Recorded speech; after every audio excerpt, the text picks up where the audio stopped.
Gonna go ahead and make you the host. Sure, yeah, I hope I'm not late. I don't know what it was. It was just kind of spinning for me. No, no worries. It's all good. Okay, All right, sounds good. bye. Great, thanks. Hi, Hi, Pike, how's it going? not too bad. We'll wait till everyone gets started. I'll be taking notes today.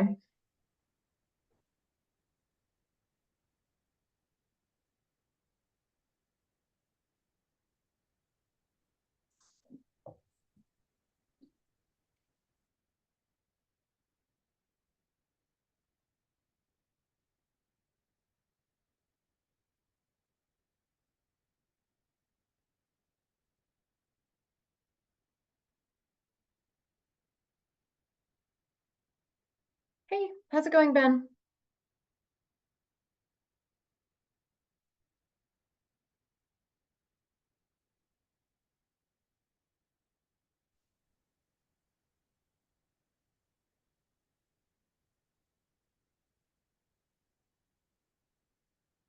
Hey, Hello.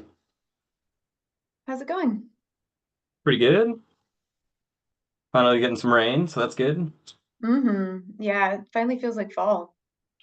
I know it. It's been a nice stretch of weather, but we Kind of needed the rain, so. unseasonal. Yeah.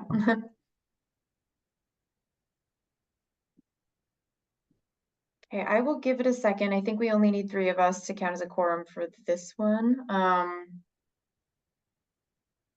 And yeah, I'll give us a second and then we'll jump in. We've got a lot of ground to cover, and I'm not sure. It'll be interesting how much we can get done in this format, which is not conducive to report writing. So we'll see how that goes. There's Emily. Pike, if you could just have, I know you submitted some text, and I have the Google Doc that you shared. I feel like you're going to be juggling a lot of documents, so if you have that sort of close at hand and can like say it and put it in the chat, that maybe, smooth things along. I have not gotten any other written feedback about this section, and I did write some notes up myself just like to increase citations and things like that. So why don't we go ahead and start? I'll kind of explain how Ashira and I talked about this going. I think we're gonna all have to be patient with each other and figuring out how to write a report in committee with open meeting law, which is just not what this was designed to do. So I think what's gonna have to happen is we're going to have to, what I'll do is I'll share my screen of the document that was last circulated to the full EAG. I will run it through like just scrolling essentially, so it's captured on camera, and then I will turn on track changes and we can kind of make whatever edits that we want. And I think in the comment, I think this group should feel empowered if we all agree that like, oh, that just like wasn't well said, or like this just needs a citation. We can add it amongst ourselves. I think if there's any substantial disagreement, we can kind of thumbs up, or just a question of whether we agree. We kind of informally raise our digital hands, or thumbs up and thumbs down, get a consensus of the group. And if there's a real question, we'll try to put that in a comment and bring that back to the full group as like, we really didn't have a solution, or we couldn't come to a consensus about this. And then, I don't think that's the be all and end all of this. I don't know how many versions of this we're going to be doing. That'll be a real question of how many times it takes to do this, and what components need to be brought into individually and kind of approved as is, or how many attempts we get to do it this way. So we'll see, and definitely give me feedback about what's working and what's not working. And then as soon as it's done, I will send the version with track changes to Ashira for her to like keep wherever she's keeping all the stuff. So any questions or concerns about that? Okay, we'll see. Like I said, this is definitely open to reevaluation if it's just not working. So I'm going to pull up the document, and then I will do a really quick run through. Actually, I do have a question. So Yeah. sorry, I joined a couple minutes late. I was coming from another meeting. this is a new document, or is this the same document we've been drafting out of? So this is, let me share my screen so you Okay. can see. So this is the, there it is. So this is basically our VHFA's interns version of this, what am I saying? This note process that we did as a group. And so I haven't edited this since the last time Ashira sent it in the packet, and we kind of informally discussed, like, I don't think in the meeting we got into the content, but just kind of like, oh, this is what she got from our sort of musings. So that's where we left it. So the last time I believe this is the same as it was last circulated for the full group. So I'm sharing my screen and you're all seeing that, yes? Okay, so I'm gonna do as Dominic advised, which is just sort of like a slow scroll so that someone could review this since it's a public record. I don't know how the appropriate slowness is, but this is also available for the record in our meeting packet from last week. So that would have been the 17th. And so that will be available.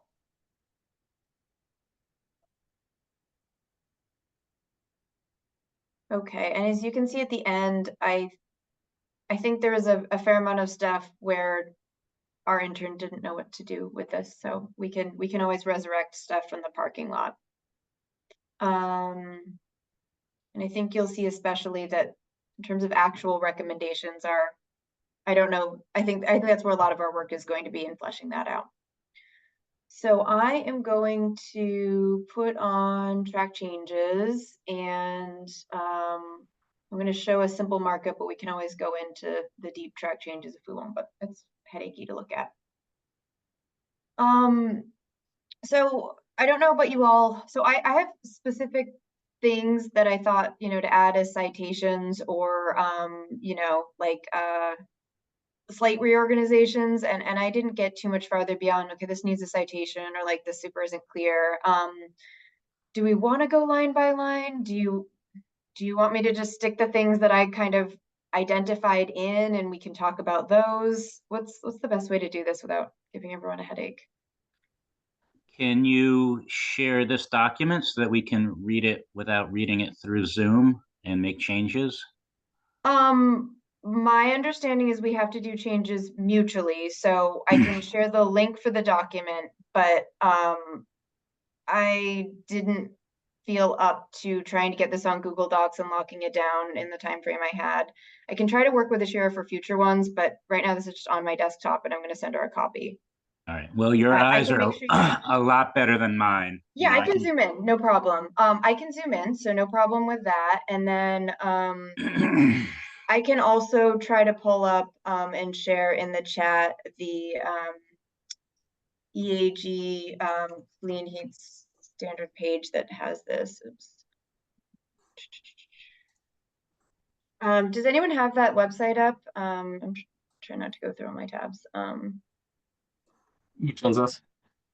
It would have been in the packet Oh yeah, from last week, and I think the week before. I might be able to find it, but yeah. That way I can share it in the chat. But yeah, I can ask Ashira going forward about Google Docs. There was a question about the best way to do that and keep it locked down and everything. So. Yeah, so I'll share the PDF from last meeting. That would be great. You can put that in the chat and then we can all look at it, but I'll make the changes in my desktop, then send it as soon as this is done for Ashira, so she has the copy that was worked on during the open meeting law. And I can check with her and Dominic if there's a better way to do it, but we had not really come across one. So I had some questions, comments. I've shared a link to the Google Doc that I think I created based on this document with my comments and questions. I don't know, are we getting into the substance of things now? Yeah, so I think we can do this however we want and however we think we're gonna make the most progress. I have some like stuff that's just like, I think this section should be moved and this section should have like better citations. So I have some of that I'd love to just kind of do in this open meeting forum so we don't get in trouble, but is tedious. So I could do that quickly, or we could just jump into the substance and I could make time at the end to make sure that that's kind of on the record. But there's some boring corrections I made. I'm happy to jump into the substance first. So my first question is, should the title be renters or rental housing? I mean, what's our real subject here? And I was thinking it's rental housing, but in paragraph 2, I didn't understand this sentence. While these households benefit from cost protections due to housing funding restrictions that cap housing and utility expenses, many still face, in that first clause.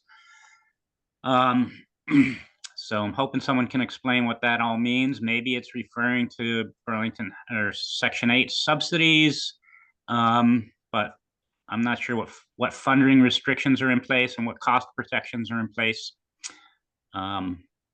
So I thought maybe I realized, so I provided some of the data we had on subsidized affordable housing, which I can explain to our intern, and I think some of that was confusingly relayed to her. So I was thinking of maybe excising the part about subsidized affordable housing and sticking it like somewhere else, either under existing gaps or existing programs, or like I don't know, like maybe under concerns or something. But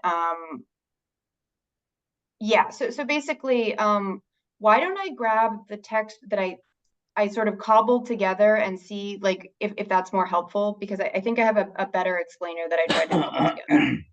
So why don't I just put this in, and it's track changes so we can always get rid of it. So I'm gonna put it right here as like, I have it as special considerations for subsidized affordable housing, and I'm just gonna stick it in there, and we can kind of see how that flows, because I just wasn't super happy with how I think I explained it to her. So I'm familiar with the Section 8 program because I've had tenants over the years use that. Are there other subsidized programs that we should maybe name? Yeah, so it's super complicated to try to explain, but basically, when I talk about the 14,670 renter households, I'm not necessarily talking about the Section 8 tenants, like people who received a voucher, because as you know, they can live anywhere. They can live alongside your tenants who are paying the market rate for your apartment. So when I'm talking about that, I'm talking about what people often think of as public housing, or the low income or funding housing funded by the low income housing tax credit.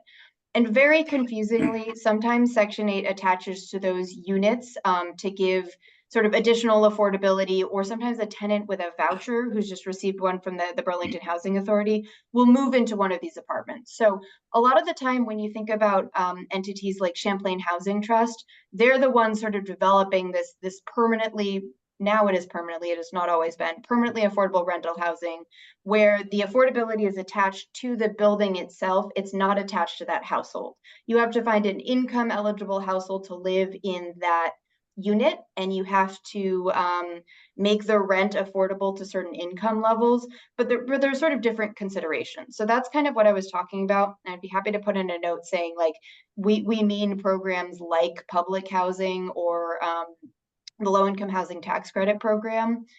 And, you know, it gets pretty weedy fast, but the idea is that either the heat is included in the rent, often, not always, but almost always, and sometimes all of the utilities are included, especially for seniors. And so, you know, that caps the cost that those households could pay. And from an affordable housing perspective, we're kind of feeling that like that cost is just being absorbed by housing dollars, and trying to come up with a sustainable solution to build really efficient buildings without just sort of that bleeding into not being able to build as many affordable units. So I know that gets wonky. It's a really active discussion in affordable housing, and I'd love for that perspective to be represented in the report. I know it gets into the weeds like super fast. So well, I think one way to help I and others is to maybe identify those weeds. So if we're talking about Champlain Housing Trust and their programs, let's spell that out specifically. If there are other subsidized affordable housing programs out there, let's identify them and name them specifically so that we're identifying the different programs, because I think each of these programs are going to have different characteristics. Section 8 housing, for example, at least the Section 8 vouchers that I have, there are not funding restrictions that I'm aware of or housing caps on the rental. I'm allowed to market that at market rate. So there is not any cost protection other than I can't go higher than market rate, but that's what the market's all about. Yeah, and these specific programs do have rent restrictions permanently. So that's kind of the big difference with those programs, that the housing developer, in exchange for getting these public resources, signing perpetual affordability, and they can only raise the rent by specific federal amounts every year. So I don't want to delay this, but I could try to come to the next version of whatever we have with a more specific explainer. But I think the point is, all the funding is baked into the building, and you're basically restricted in how much you can get from the tenants, which we think is a good thing, but creates an issue where basically all of this has to be funded up front by affordable housing dollars that we're supposed to be using to build more affordable housing. So I can definitely try to get more of that in there. I also added just a citation about like income levels and just what where some of this data on how many renters are coming from. All right, yeah, So, more yeah. detail and specifics, I think, would be helpful. Okay, yeah, I can do that. I don't want this to be a manifesto about subsidized affordable housing. I just think the cost rationale is a little bit different, and shows up in different ways than we often think of. And I cleaned up some of the data about costs that we've kind of come up with, and I'm hearing that it seems like we could get more detailed on the sort of like, well, what type of housing do we mean? But I guess I would propose keeping this in its own section to not confuse the reader, and then going back up here, which I think is the same content, but just elaborated on later, and getting rid of this section that I'm highlighting on the screen, which is repeated in more detail down there now that I added it, and I can go back in and add more detail. But sorry, it's up to here, just because it's kind of like a digression about subsidized affordable housing that I don't know that the intro is a great place for that, because it's in the weeds. Does that sound okay if I delete this section from here? And like I said, it's further down. Okay, and it is in track changes, so it's not gone forever. But so I'll get rid of that, and I think that will help us get into the meat of the information about this. So recognizing that the affordable housing conversation needs some help because it's a little messy. Is there anything else you wanted to like highlight at the top, Pike, about discussions you wanted to have about the content? One more time with that question. Sorry. So recognizing that the affordable housing section might need more work, is there any sort of top line issues that you highlighted that you want to talk about before we get into like a line by line version of it? Because you said you had some thoughts. No, we can go line by line. Okay. Again, I think more generally the topic should be rental housing rather than renters, but well, let's talk about that. I don't know, we have not really gotten into the idea of like what headers are going to be. When we looked at the overall report design, which I can try to grab, I mean, basically it's going to have these sections. Let me pull up the it's my working group notes. Let me pull up the final report outline that Ashira has created, which has definitely changed. But let me pull that up, and we can just take a look at like what these headers should say, because I don't think we've gotten that far. So this has changed a bit. Renters excludes one half of the rental housing relationship, just including renters and not property owners, rental property owners. I think misses half the people who should be involved in this process. Maybe rental households and rental housing. We could just do rental housing, but I don't know. I mean, it'll say like something like low income households as one of the sections on here, and moderate income households. I don't know if it feels weird to pivot to rental housing. I don't feel strongly about it. I just am trying to think of what this looks like in a final document. Could it be renter households and rental property owners?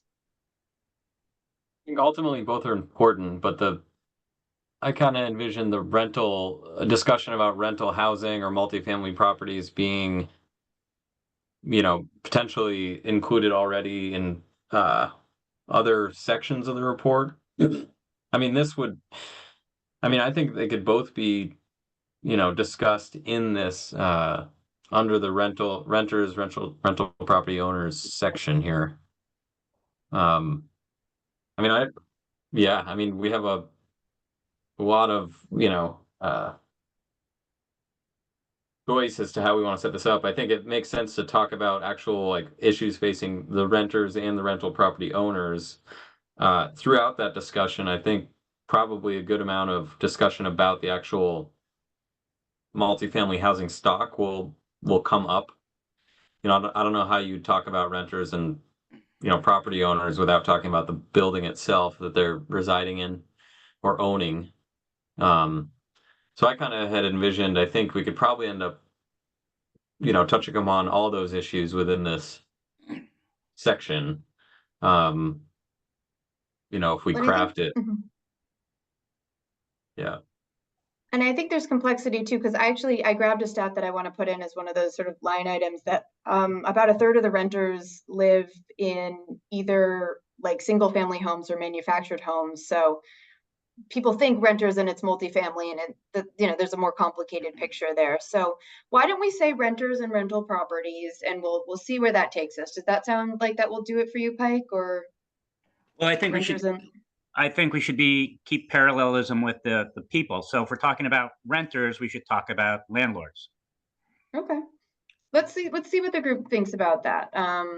And we may have to talk about like heading titles at a future one. So we'll put renters and landlords as the section. Okay. So one of the things that I wanted to add, just because I think it's helpful, is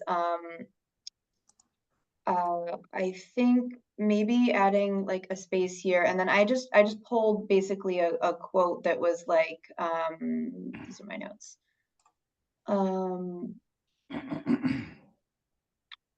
Basically that Vermont renters live, I'll put it in here and we can see how much we like it there. Oops, I did not like the formatting there.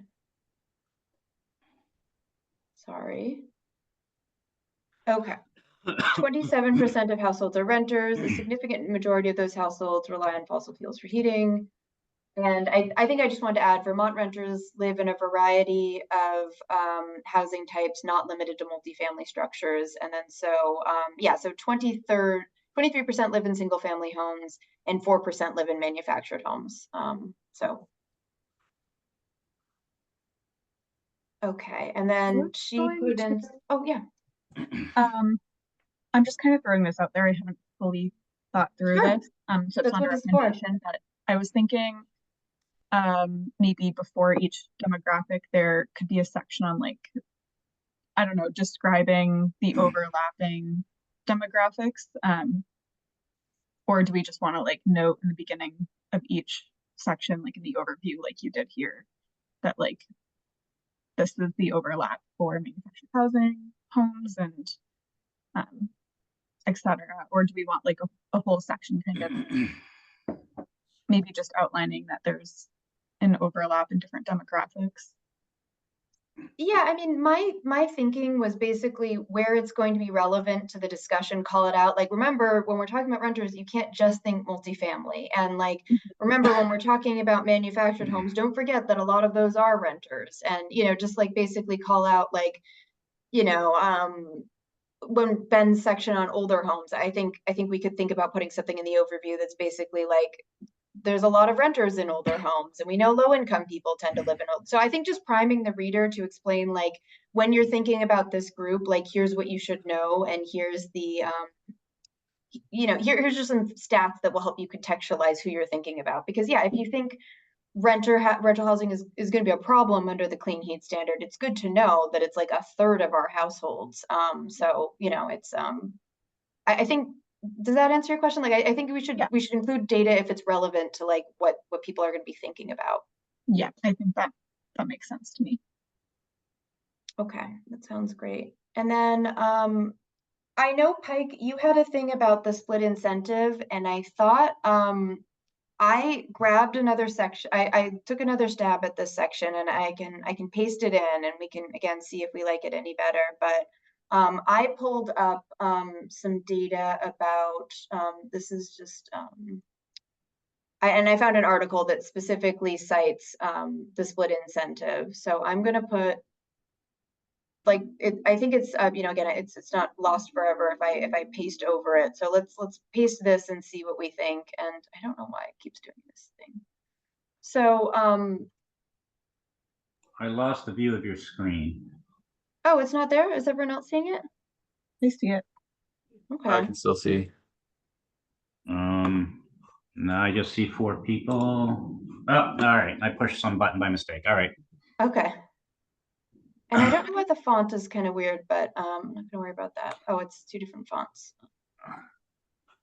So after our last discussion on the split incentives, I sent a couple of articles or research analyses on the split incentive too. I'm not opposed to discussing the split incentive. I just think that there's no evidence based on our conversations with the nonprofits in our organization in the EAG and in the documents that I provided that there is no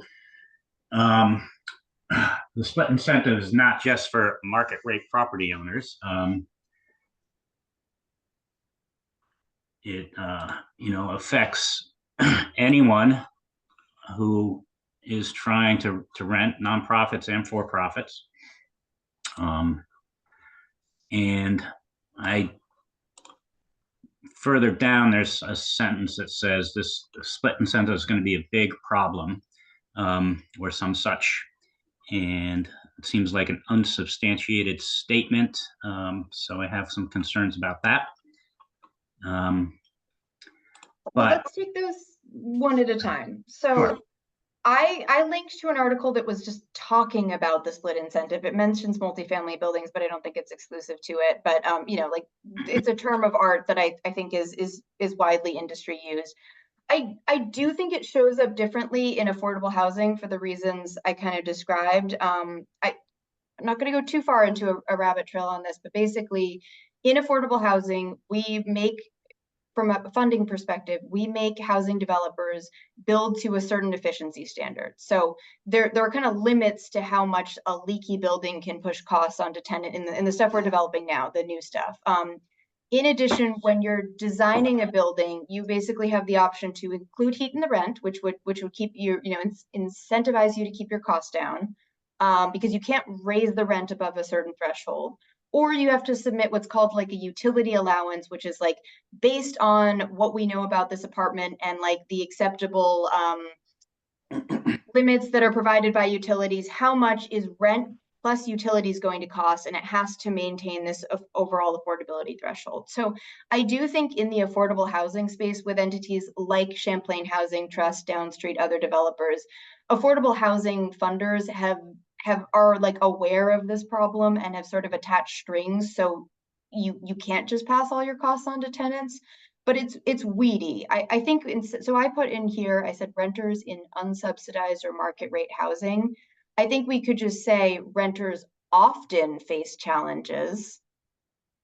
And, we don't have to speak about the whys in this section. Does that renters often face challenges? I don't know how often we're going to find data on how much the split incentive shows up beyond that we kind of categorized how many people have utilities included in the rent. So so without reading the rest of that paragraph yet, that change I would be happy with. Okay. So yeah, Yeah, okay. So it cites, this thing and basically just says there's an economic misalignment. I don't think it points blame at specific people choosing or not choosing to do it, at least in this one, but it often can discourage, and that's, just sort of based on this academic article and, Well, not that it needs to get in the report, but as a point of demonstrating the opposite, my wife and I have now taken one rental unit entirely off fossil fuels. And I believe that is one more rental unit than any of the nonprofits represented at the EAG. Because when we last heard that none of them have done that yet. So, I don't think that's true. rental But owners have other incentive besides just bottom line. If that were the case, no property would ever be renovated. So yeah, there's other incentives, but I'll leave it at that. okay. Yeah, I mean, if we're okay with this paragraph, just nodding to the fact that like this exists, and I think in the industry, it's widely recognized that, we don't always have the right alignment of economic incentives to make energy investments in our housing stock. Okay, so I'm gonna keep going. So this is another one where I did just pull the citation because someone, I think either our intern or someone noted that wasn't there. So I'm gonna just pull the little paragraph I did on that, and that way we'll clear up the citation issue. So it's basically saying like we don't really know who's paying what for utilities in terms of like how much the split incentive shows up in our housing stock. And let's see, and I'm just gonna link this more effectively. Okay.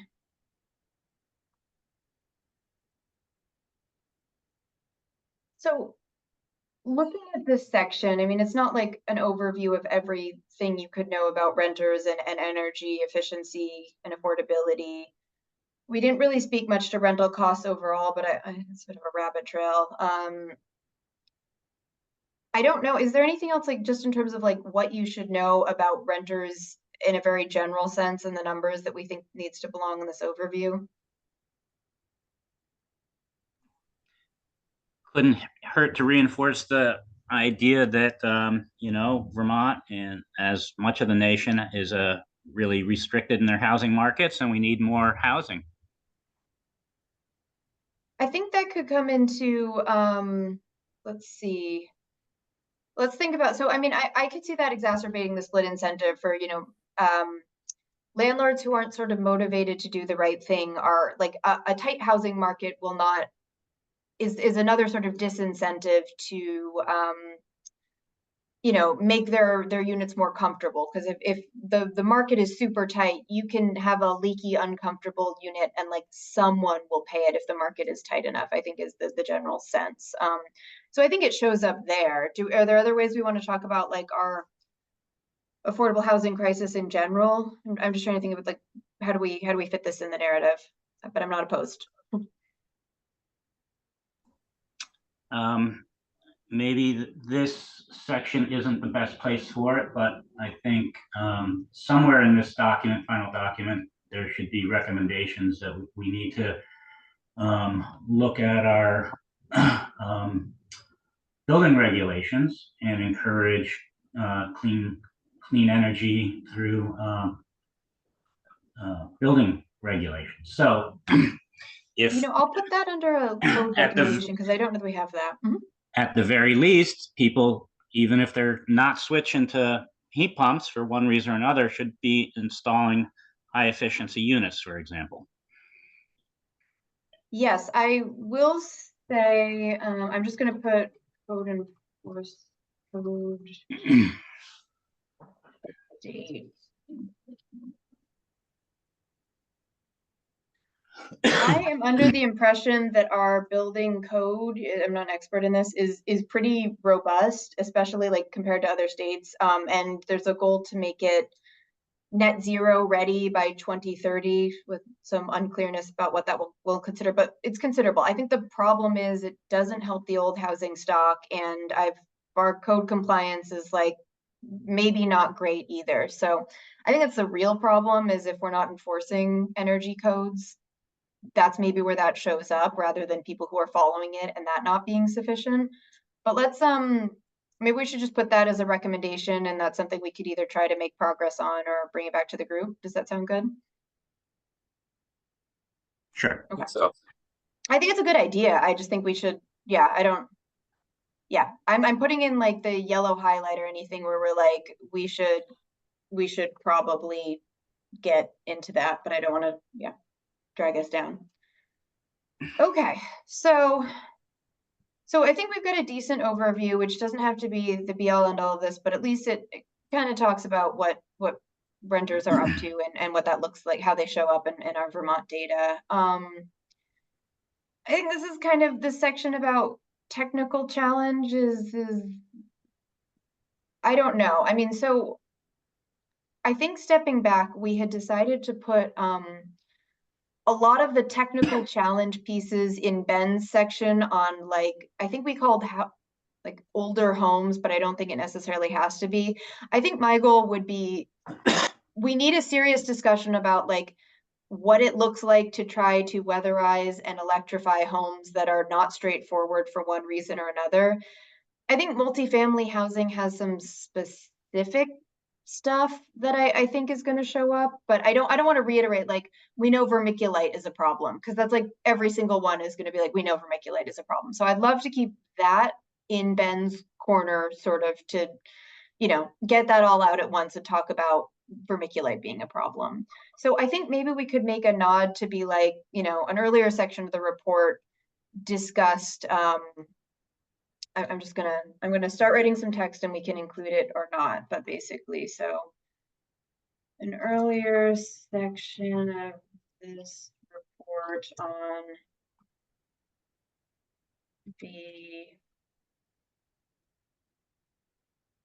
I don't know, on older homes. Yeah. yeah, I think my section and I've been going back and forth kind of on how much of what I've got some, kind of drafted a few iterations on my, my own computer. Haven't shared it yet, but didn't want to like basically redo or rewrite a section that someone else was already writing, because of course, as you noted, a lot of these things overlap with one another. But largely I was going to focus on, the older housing stock, and really the how the older housing stock presents really several challenges to the adoption of clean heat measures, and focus on, I was going to kind of go down, through like the greatest hits, sort of like with the vermiculite, knob and tube.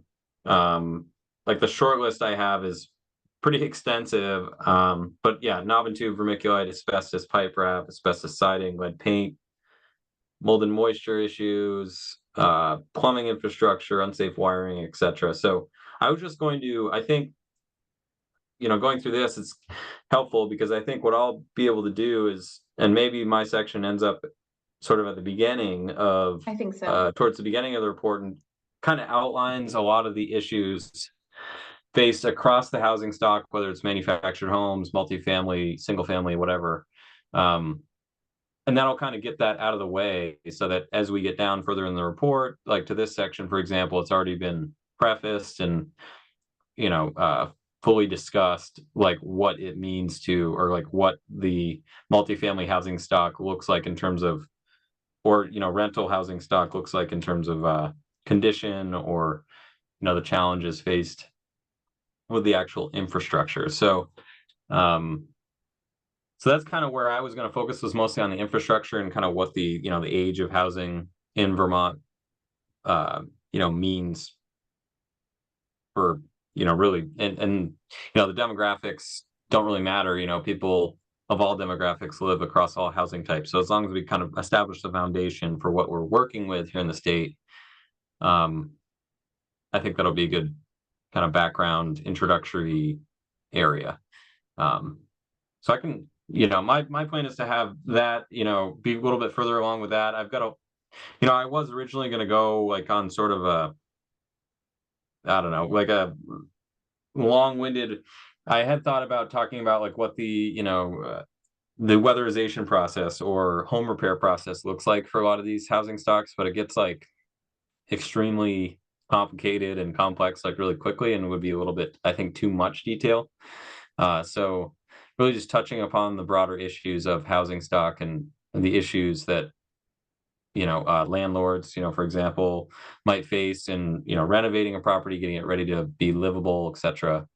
So do you think that that's probably the best way to kick it off? And then, because I know various folks on the EAG are writing all sorts of different sections, so I don't want to kind of like steal their thunder, or like take away from what they've already written.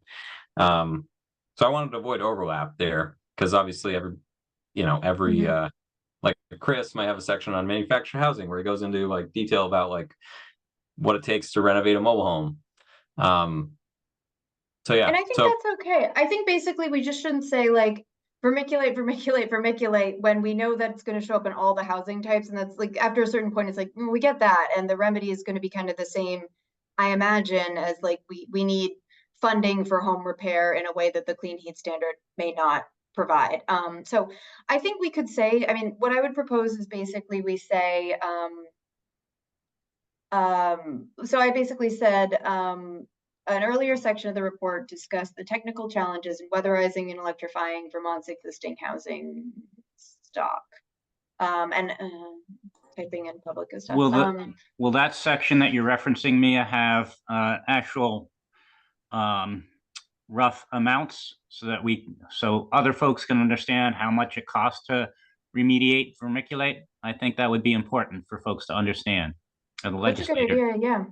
I agree, Pike. Yeah, I was thinking about. I think that's in my mind where I was thinking about going with that was, like, for example, I've been in touch a little bit with like Jeff Wilcox and his folks over at OEO, because they have a lot of real world data on what it costs to remediate various types of housing, with vermiculite, knob and tube, etc. So getting some of those figures and stats from OEO, for example, which I think is probably the best data source and most readily available for us, considering they, really have a statewide program and deal with all housing types. So I think if we were to reference, costs, and I had a kind of a short list of some of the stats that I wanted to include in the section that I'm writing, but, average cost of vermiculite removal, how average cost of knob and tube abatement, and then, how many of the, we know that the weatherization program, for example, serves thousands of households a year. What percentage of those do they see that has vermiculite or knob and tube or another, home repair issue that prevents them from being weatherized? Just so having stats on that, I think laid out, like you just suggested, Pike, I think probably is the best way to do it. Kind of air out all those statistics kind of early on, and then the discussion on each subset of each demographic would be a little more free flowing, and would be having to cite all these various statistics, would read a little better probably. Do you think that would make sense? I think that probably would be good. I think it does, yeah. And I just think we can say like, well, this is going to happen again in rental housing, and also like specific, like I think the manufactured home is one way where it's going to come up, where like in a practical sense, you cannot weatherize some manufactured homes to like a standard that we would want, and that's going to be like a real challenge.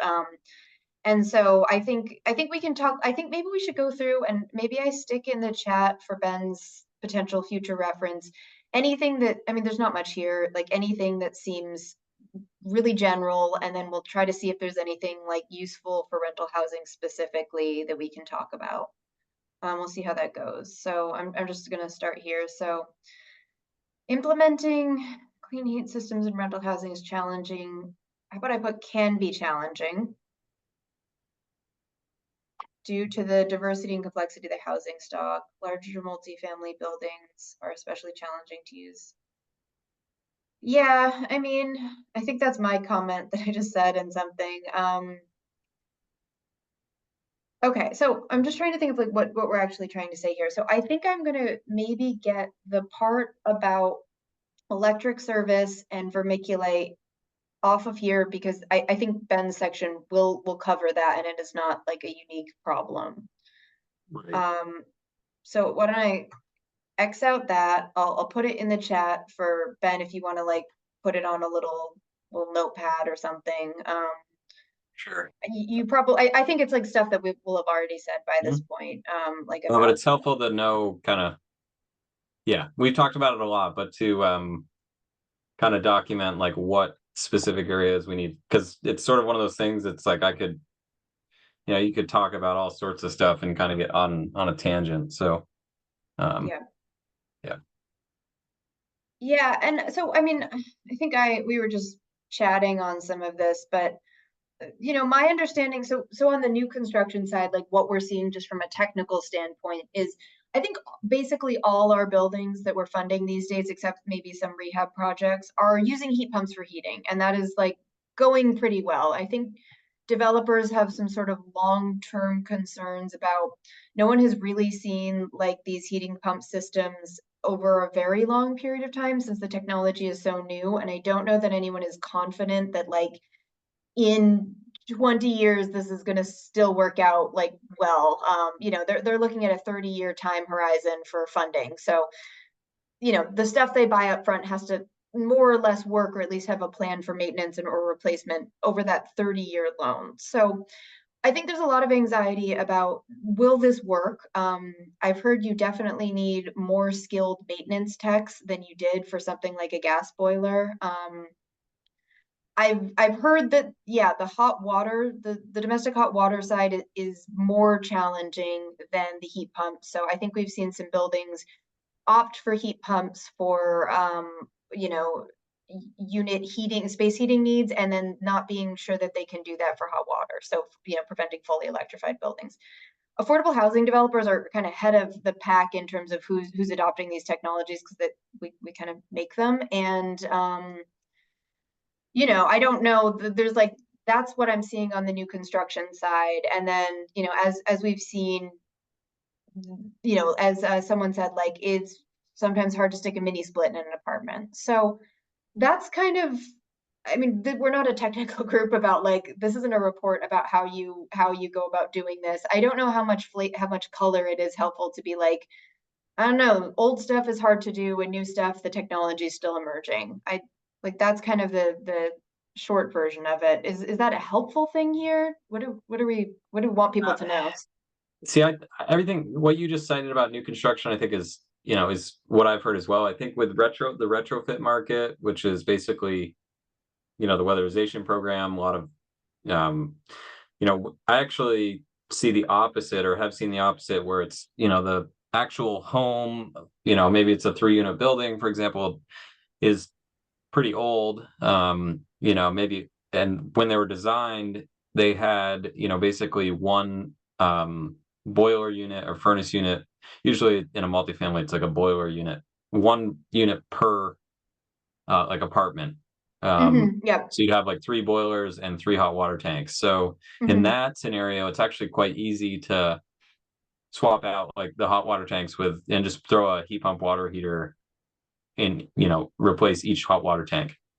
I think with new construction, what they're probably running into that's challenging is, a lot of those have integrated systems where you have multiple units off of one hot water heater. So the issue there is probably like recovery time and how much available hot water you have with the heat pump water heater for multiple units.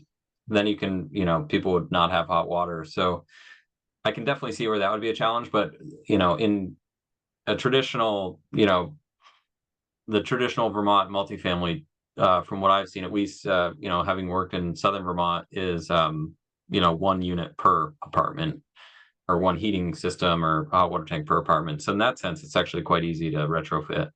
And yeah, affordable housing developers are so space conscious that they don't want floor space devoted to a tank in the unit is my understanding of that. I think they'll figure it out. These are just like the flavor of like why we're not electrifying or why we're sometimes slow to electrify is kind of what I've Right. heard. But Yep. Yeah, and I think that's true. But- So, but yeah, for the retrofit, I think there's nuance there. And I think I could probably try to think about the section, because I was, as I just kind of laid out, I was going to largely discuss all the issues related with older housing, the knob and tube, the vermiculite, etc. But in terms of the solutions for those spaces, again, we aren't the technical advisory group, but I think it yeah. makes sense to touch upon the areas where, like, for example, in this section with the renters, I think it would make sense to kind of explain what the nuance that I just pointed out, where it's like, with new buildings, there can be some issues, but with older housing stock, um, we could say that it's quite easy to replace a heat pump water heater or something, and then we could probably just do a citation for that. Could be just personal communication with Jeff Wilcox, because Mhm. they do that quite often. So Yeah, and Pike, I know you and I have discussed it a little bit, but like, I think you said that you had some sort of weird building layout issues that were challenging to put mini splits in. I don't know, like, like, how'd that go? So a lot of the housing in Vermont and Winooski rental housing these days is converted single family homes that are now 2 and 3 unit buildings. And the way they've become these apartments, in some instances, just carves up the house in such a way that forced hot air from a single source is not going to get into all the rooms. So you need an abundance of vents to hit all the bedrooms and so it the layout of an apartment can be an issue. It's one of many problems. I don't think it needs to be the focus of its own paragraph or its own sentence necessarily, but it's an example of some of the issues that we face, just like maybe large multi-unit properties and space heat pump water heaters are an issue that but I think all these should be listed as examples and not spelled out as, I don't know, extra big problems. Yeah, I'm kind of reworking this, and like, I think this is a good approach. So I'm kind of reworking this on the fly. Let's see. So implanting clean heat systems in rental housing will be challenging due to the diversity and complexity. Different housing types will require different programs and approaches to producing clean heat technology. I think we said clean heat, so I'll just say new technology. Many Vermont renters live in converted single-family homes. I can find a citation on this. Citation.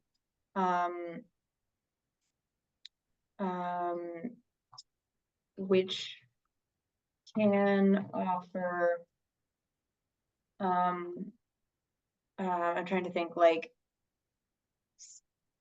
spatial challenges not conducive to minis. I don't know what I'm trying to say here, but I would basically, say maybe let's see, which make it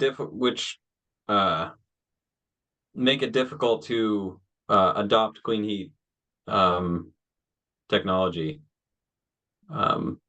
Because what Pike cited there with the ductwork issue from like a single furnace in the basement is, I've run into that before from working in weatherization, where gets very complicated very quickly, where you might have to, like, doing retrofit work on ductwork in a house like that is very costly. You're now having to like rip the wall apart or the floor and physically put a new ductwork, and then you have to make sure it's balanced and there's a return, and you can't just add a bunch of supply ductwork with no return, because then it gets way too hot and then the furnace short cycles, and so yeah, it can be expensive.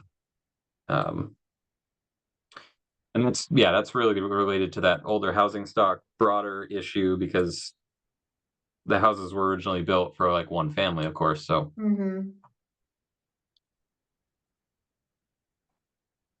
Okay, I'm just gonna say new construction can plan for, can design around, electrified systems. However, I don't know how important this Could is. that be a should rather than a can? I think we need to push in I that. agree. Yeah, probably should.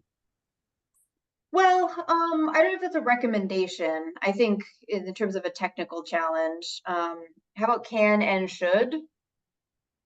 Yeah, because that just basically implies that there's no reason why they shouldn't be. You know, that they have the ability to design around the electrified systems, and they should, because it's true. It's like, you know, what do we sort of like we need to do that, you know, starting now, really.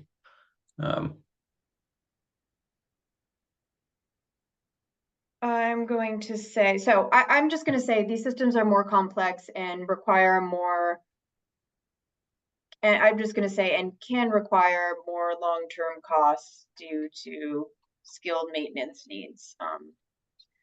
And then we're going to say, I think this is our intern Casey's right. These additional upgrades increase I would say the developer's cost of the project, because the developer is not often the landlord, and that's, you know, where that comes out in the wash of who's paying for what is kind of complicated.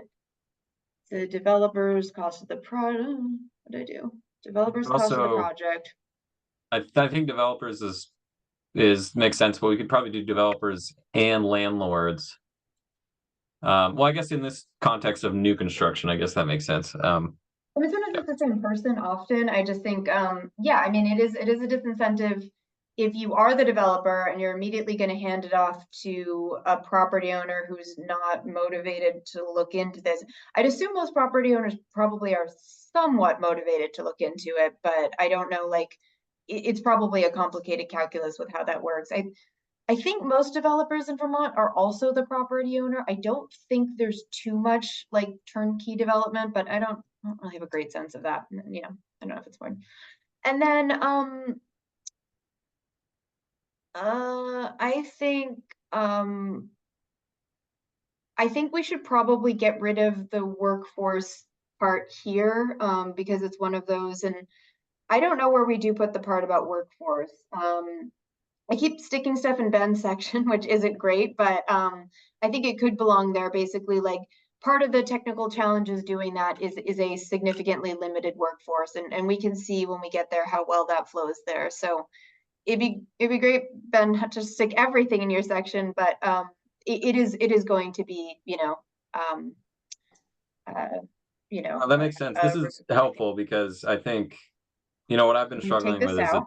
I've had a pretty broad sort of topic to go after. So I've been, you know, I have little snippets of like, I just haven't kind of put it all together into one document, but you know, slowly but surely. But I think, yeah, I can have it makes sense to touch upon workforce because it all is tied together. You know, the vermiculite, for example, removal costs a lot in part because there's only a handful of companies in the state that do it. So there's little competition that can charge more, etc. I also don't have data. Maybe if I come across it, it goes back in. I have heard that like multifamily rehabs are like at the bottom of the list for contractors' interest in doing this, but I've just kind of heard that as like people chatting. I don't know. This is gonna be hard to find a citation for that. Yeah, yeah, that would be a difficult citation. I mean, it's true though, because then you, instead of dealing with one, you know, one tenant, one family, you're now dealing with multiple, and you have to deal with working around everybody's schedule, etc. You might have to have people vacate the building, you know, depending on what you're doing. So yeah. Yeah, I mean, Chris Burns, when I chat about, Burlington's experience, was basically like, no one wants to deal with college students or parking, so Burlington's like a tough place to work. And I'm like, oh, that makes sense. So, yeah, I don't know. We could see if I could see if I could find like something that says that. I don't know how important that is. Just that, like, if we do want to weatherize the older multifamily housing stock, that's going to be like a special workforce challenge. But I'll see if I We could I always mean, add a whole paragraph. you could always cite just, professional communication, Mhm. with folks at BED or whoever. Yeah, yeah. Um, Okay. So financial challenges.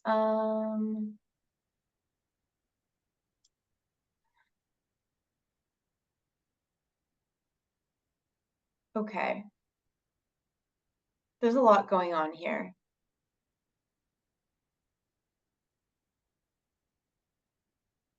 Okay. I am going to get rid of this part because I discuss it later and we can see what we want out of subsidized housing, but I think it should be contained because it's weedy. So I'm gonna get rid of this. And then I just put that down here. So what do we have left? We talked about the split incentive before. We could put the split incentive discussion back here, like remove it from the top line item as the overview of like the data, and then stick it in here to preface that. Maybe that, I think this is getting repetitive, so maybe that would help. Emily Pike, what do you think about consolidating under financial challenges? Possibly, depending upon how it's written. I rewrote the second sentence of that first paragraph, for example, to read, however, additional impediments arise for rental property owners and tenants that homeowners don't face.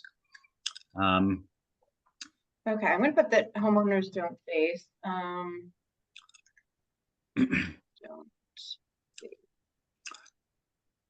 Whenever you suggest or use the term incentive, it suggests that there is a choice to be made. So,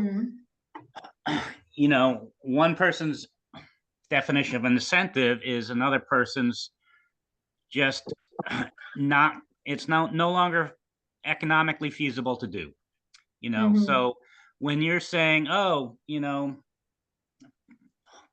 landlords don't want to weatherize because they don't want to pay for the extra cost. Well, the extra cost could be $13,000, the whole, the yearly income they're going to see from that rent.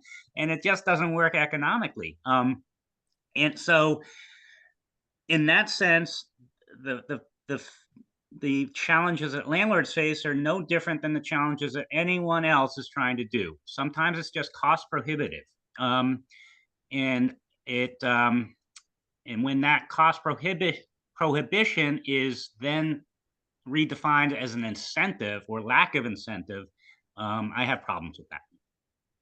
I think that's fair. I mean, I think there's a general sense that there are landlords who are making a ton of money and landlords who aren't. And I think it's hard to know kind of where that shakes out. And I'm sure even the largest volume renters who have big rental empires would still say that they're pretty have tight margins and stuff. I don't know. It's really hard to tell. I mean, obviously it is, our rents are extremely high, compared to other places and compared to wages.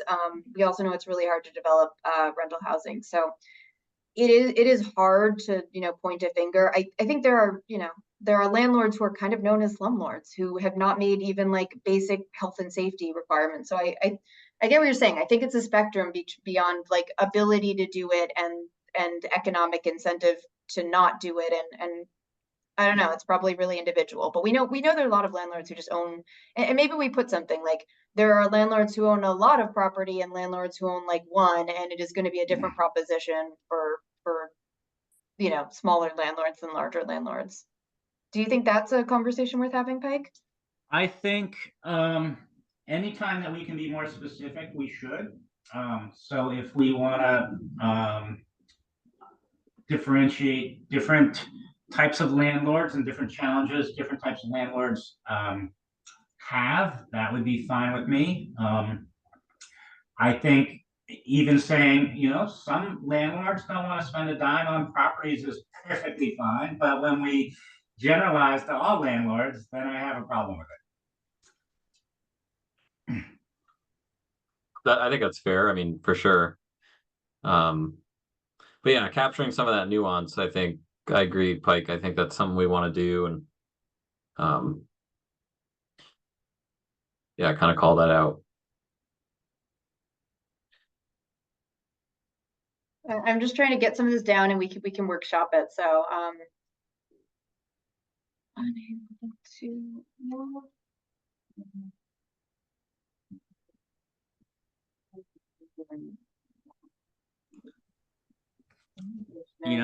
To capture the incentive piece, you could write others are unable or unwilling, Unwilling, I like that. and then we get them both. Yeah. In addition, there is a wide range of financial capacity and technical expertise among property owners, with some landlords representing, with some I'm just thinking of like with some rental property companies owning hundreds of units and some landlords only owning Single unit? I mean, a single unit. I always hate the term, but like I think we're talking about mom and pop landlords, which is always folksy, but people do know what you're talking about. I get some mom and pop landlords. I don't know. That's just corny. Okay. So I'll just say property owners ability to make. I'm just trying to think. I mean, maybe we just said it, but I'm just kind of like, yeah, that is a good point, Pike. That like, yeah, like if you're asking random old lady who owns like one unit, it's going to be harder for her to figure out how to do the heat pump thing, versus someone who's probably thinking about this to some extent in their larger buildings. So yeah, I think that's helpful. So I think one thing that I just want to get rid of, because I think our intern maybe just didn't quite get this, but I don't think it's true that a renter, well, we can talk about this. A renter may meet income eligibility requirements while the property owner might not. I think you could run into some technical things where the PUC does not get a great definition of low income customer so that you can pass benefits. The landlord has to pay for the heat pump, but the person living in the home is low income. I think there's some nuance there. I don't know that typically, like, it doesn't matter what the property owner's income is for WAP as long as the tenants qualify. So I think that sentence was trying to capture the point I made in one of our meetings that okay, not all of the programs available are available for rentals or rental units. okay, And I provided a link to something from Efficiency Vermont. So I think the sentence could be changed and probably should be changed, but I think that's what it's trying to capture. okay. How about additional impediments arise? Let's see. I don't know if we need more. I could put something like, and some efficiency programs are not available in rental properties. And we could elaborate on that if we need to.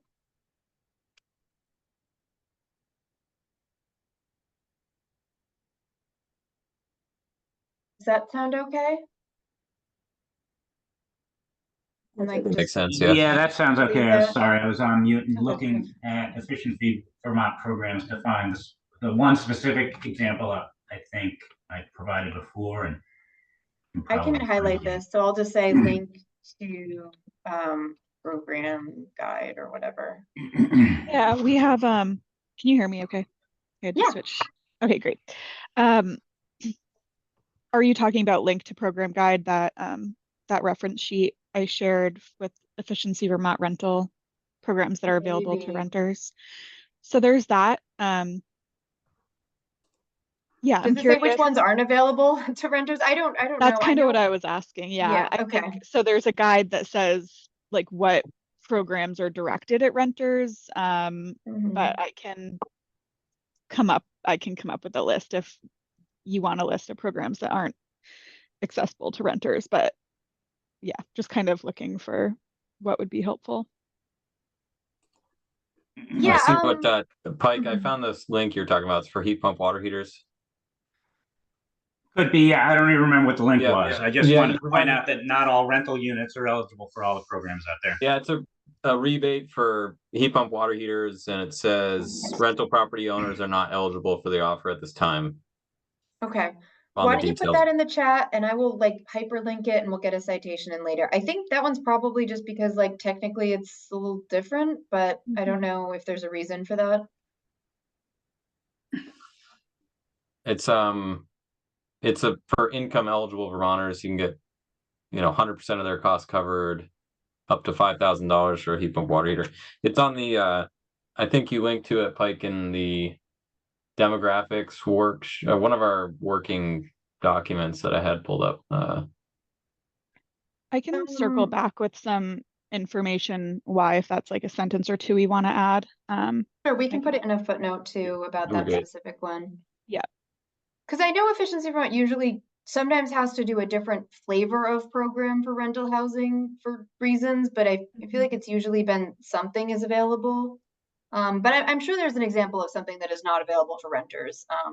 That seems likely. Yep. Okay, so I want to try to put something in here about I kind of tried to reorganize the what we're really talking about for the split incentive,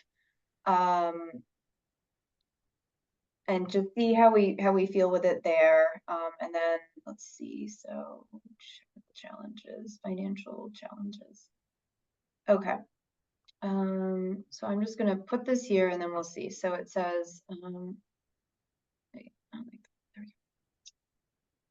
Renters in I think we're just gonna say renters often. Did we put it up there? Wait, no, maybe I already put it in and it was up there. Okay, hold on. Okay, such a challenge. Okay, let's take this. I'm gonna take it out for now. And actually, I just saw something that I'd love to change, not to jump around too much. So I'm going to put this thing about split incentives here, and then I would love to put this part about fossil fuel heating ahead of like the energy burden.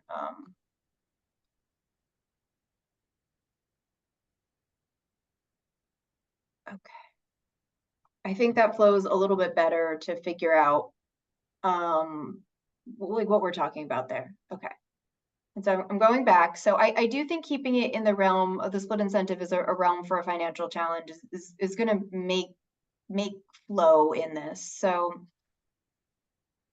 renters often face challenges due to the split incentive, and I did cite to like a real article that talks about what that means. So when tenants are responsible for paying heating expenses in addition to rent, the benefits of energy efficiency upgrades, such as reduced utility costs and greater comfort, are enjoyed by tenants, while the costs of making these investments are covered by landlords. I'm going to say typically covered by landlords because I'm sure there's a version of that that's not the case. But this misalignment of financial incentives often discourages landlords from investing in energy system improvements, as they do not directly benefit from the savings, leading to challenges in reducing overall carbon emissions and utility costs in rental properties. I mean, it's kind of repetitive, I think, when I see it, but I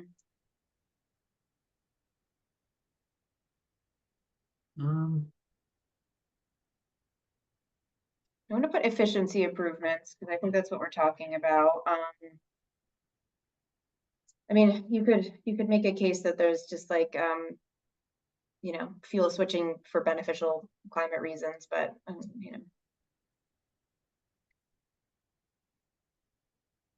Okay, I am going to put this off because I think we don't need it. Can I ask that the words often discourages be changed to can discourage? Sure. I'm just trying to think. Can discourage. Yep, that's fine. Oops, I didn't mean to do that. Can discourage landlords from investing in efficiency improvements as they do not. I think we already said,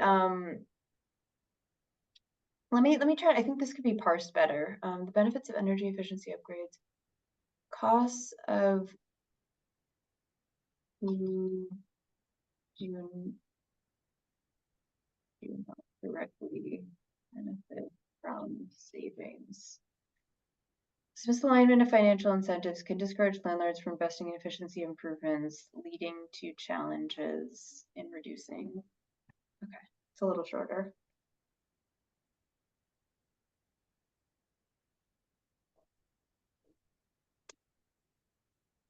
I think I might say separately from rent, because I was going to say like on top of or separately from rent.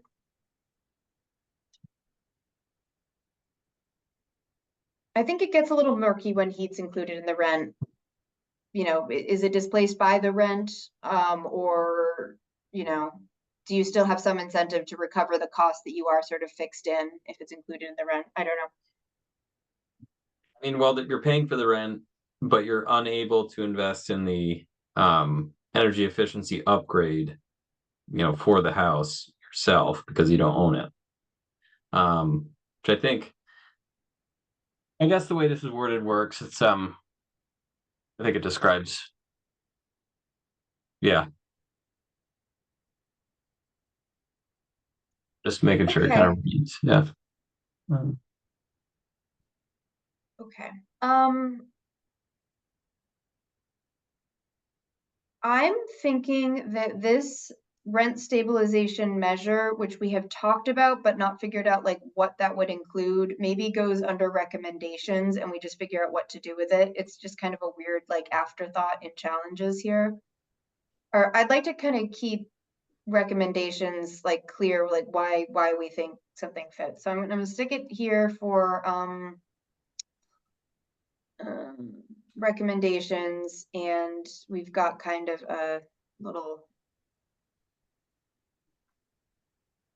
thing to do with that. In the I do middle, think there's some nuance.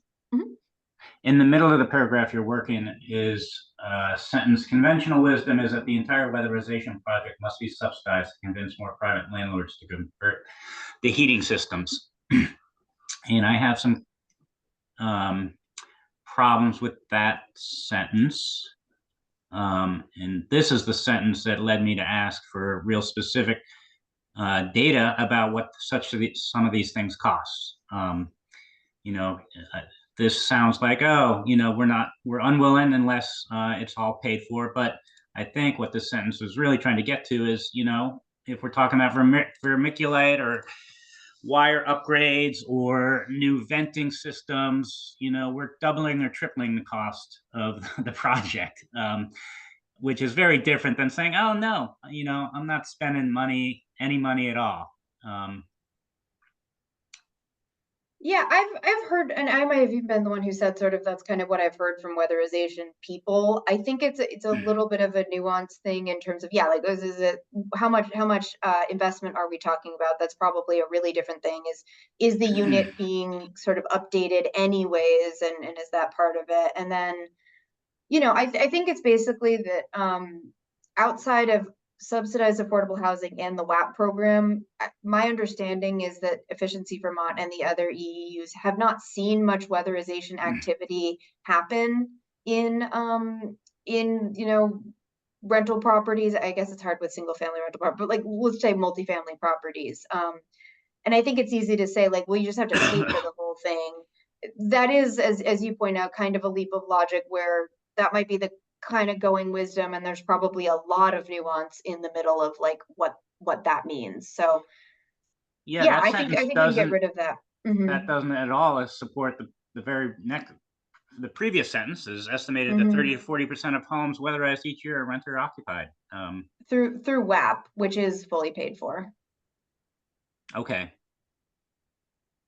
So I don't know. I don't think we have to be, I mean, it is a supposition. It's not data that like, I mean, we could pull in data on non-WAP weatherization activity to be like, well, this isn't happening a lot, but it could look different under the clean heat standard, you know? Yeah. As a kid, conventional wisdom kept me from swimming half hour after I ate lunch. Yeah, yeah. So, how about we say, I'm just trying to think.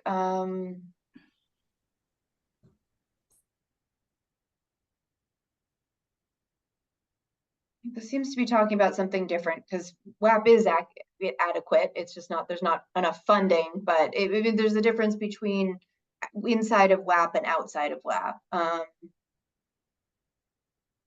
think it's probably, it happens, through the weatherization program because the weatherization's free and the landlord still is on the hook for the health and safety stuff, which would be the vermiculite, any wiring upgrades.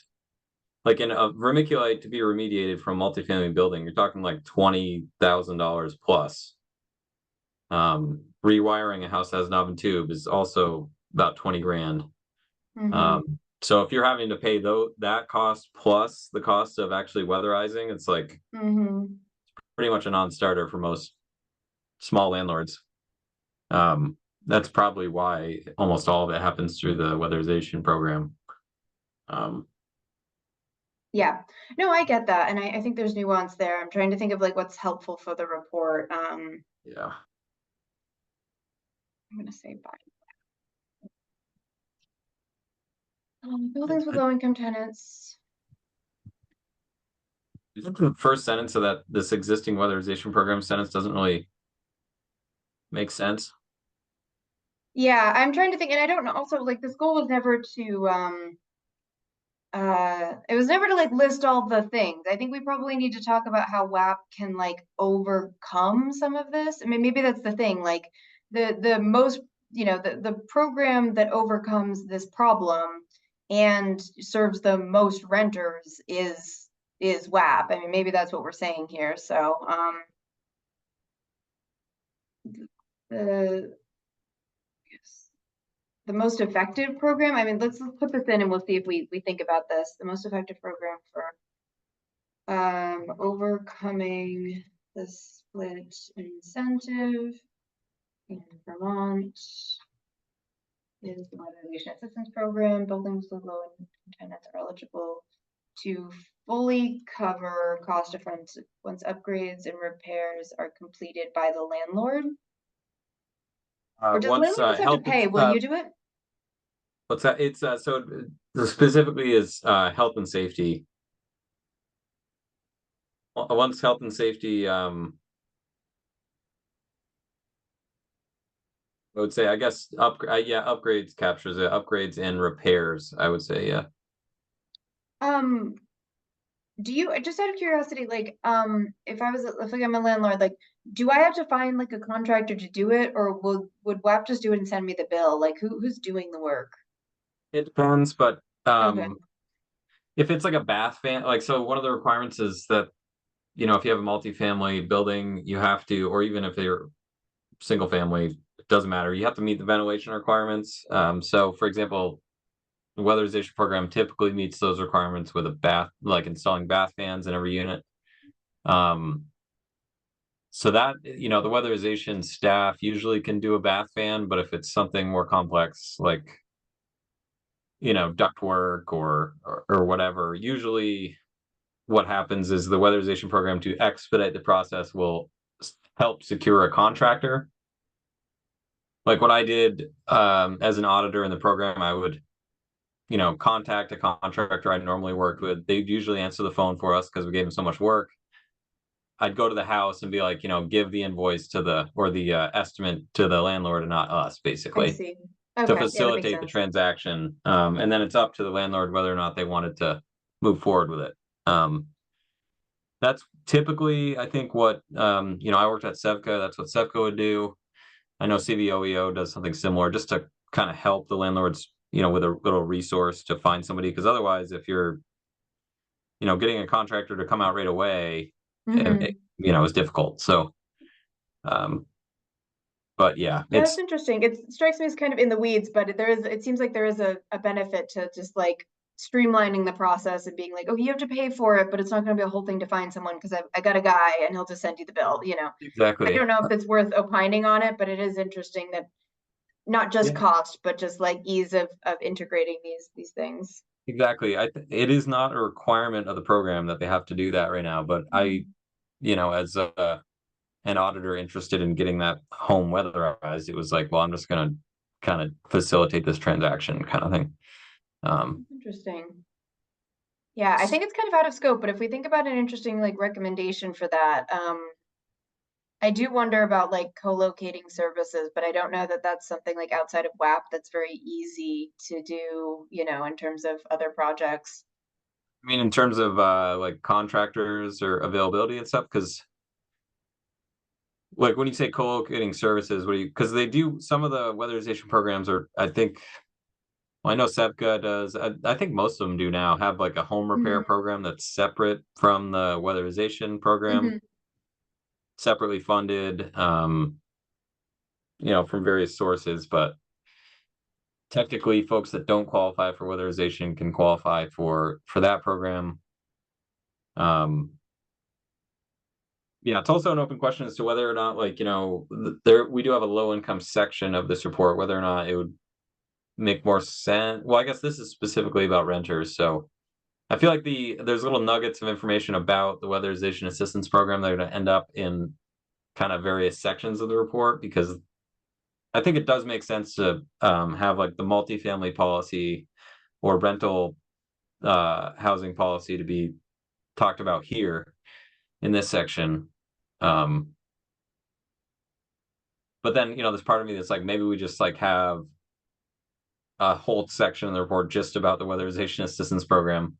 But it's also like there's so much to that program that I don't know if it would be as valuable as like including it in the contextual, you know, because this has really good context about what the overall multifamily or rental property issues in Vermont. So including the little information about weatherization assistance program in this section, I think probably flows better rather than be like, oh, reference the section on, you know, the WAP program. I think we can talk about the WAP program under low income households because that's the sort of the most direct way of doing it. And I think, you know, I think that might make the most sense. But yeah, I think there's parts where like WAP is the one that's reaching the renters. I mean, we could try to, I could see if I could dig up data on whether private market weatherization and rental properties is kind of happening. I was going to share that I've reached out to one of my colleagues, Brad Long, who works with rental property owners, and I've asked him to pass along why rental property owners are not eligible for that heat pump hot water heater opportunity and like a quick description of other programs and just like the reasoning, if that's helpful for us to add in the footnotes. But then I also asked for any data we have that we could share regarding like measures installed in rental properties on behalf of rental property owners. So Yeah, I think yeah, that'd be happy. interesting. There's Yeah. maybe something there. If it's not happening organically, then the incentives are too low or something, you know. I think even that would be good to point out. Like Mhm. if you had data that's like, hey, we have this program and like, you know, like 10 landlords took advantage of it. You know, like we've seen with some programs, it's like that would be, I think that's fully like what our report should be about, is like, hey, like this exists, but like nobody utilizes it because it's not enough of an incentive. You know, just kind of call that out. So I think that would be really valuable to have that kind of like little, maybe a paragraph, a couple sentences about. Because it is very Should we nuanced, put you know, it's like, sorry.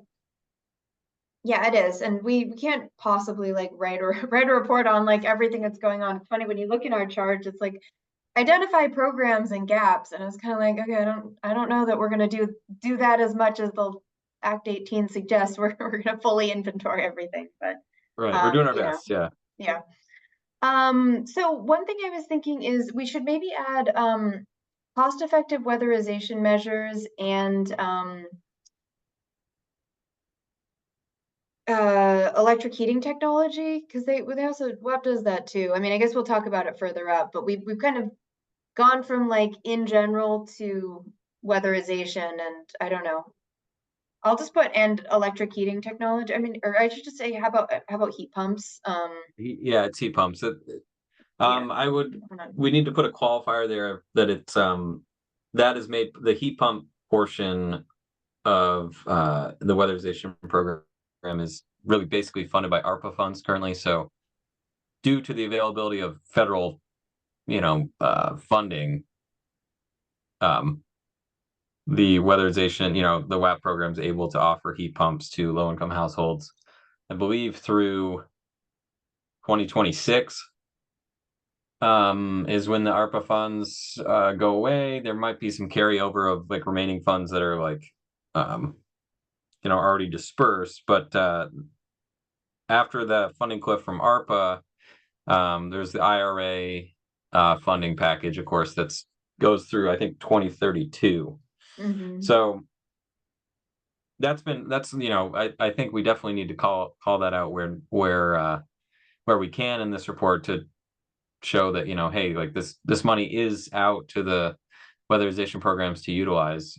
Of course, it gets so, I don't think we need to go to the level of like talking about like all the different requirements that like Department of Energy puts on, disbursement of the funds, because ultimately some things, the DOE like restrictions on some of these funds is what's really slowing things down. But of course, since it's from the feds, we have to comply with that. So, but yeah. Yeah, I actually think when we get to the section on low-income households, there might be sort of a rationale for like, I think one of the kind of, we've heard a lot about the downsides of the clean heat standard. I think one of the positives is it's a potentially long-term steady ramp for the WAP program over the long term. And I think you could, we'll see under recommendations. I think it probably just belongs in the low income section, or whatever section we decide to talk about WAP under, and just say like that, when we're supposed to be coming up with, costs and benefits. And I think a steady WAP funding stream is potentially very exciting. So, would alleviate the funding cliff, the impending funding cliff of IRA funds, because really it was the ARPA funding cliff, and then IRA came along and sort of made sure that funding cliff wasn't going to happen so soon. But yeah, we know that eventually the IRA funding obviously is going away. So yeah, revenue from selling of clean heat credits by the OEO definitely helps with that. Okay, so I'm thinking in financial challenges, I think we have made a lot of improvement. I think maybe having data on like costs, which I think Ben should cover in his section, just to get a flavor of like, I'm not sure how much people like in the legislature really know how much like a heat pump costs. Like I'm not, I don't want to not give him much credit, but I think some of the costs are kind of mind-boggling about like how much vermiculite can cost to remediate. So I think having that data there will be good. But I think this section does a decent job about talking about, we've got the split incentive, the fact that, it's just different in rental housing, and, the WAP program is kind of it for really doing this in any effective way. And we'll add some more data about like the extent to which it's happening outside of subsidized affordable housing and the WAP program, which actually kind of overlap. But okay, so I propose, I think based on the time we have left, we'll probably be at this again. So I will propose somehow either next session or at a full EAG meeting, trying to get a little bit of color on like subsidized housing and like what it means and what it doesn't mean, because it's a decent part of Vermont's housing stock that has its own 18% of renters. I think one thing that might be helpful too is I was just thinking up here at the top when we talk about energy burdens, it would be helpful to see if we can get data on renters that use LIHEAP. I bet we can find that without too much trouble. I'll look for that. Wonder Richard if may even put that in a slide. I was gonna say that might be in that presentation we saw. I'd have Yeah, to I go just back. think that would be helpful to connect the dots of like, you might not be thinking about how rent, like we're talking about probably above like LIHEAP's a significant problem for the clean heat standard, and like, oh yeah, also renters also doing that, you know. So I think that'll be just helpful to just throw in that stat that like we know this also exists. Okay, and I will add the citation about what we know about converted homes, just to get some like clear directives out of who's doing what for some of this. So, are we feeling good about the financial challenges section for now, at least? I don't think it has to be the last time we ever look at it, but so we can move on. So Slowly scroll through it.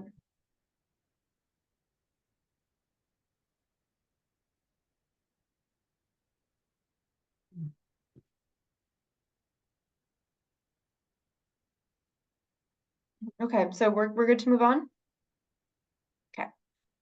And yeah, this is not like the last time we can ever do it. I just think it's going to be like super hard to do this kind of back and forth in a full meeting because we're always so time stressed. So we'll go through that. Okay. So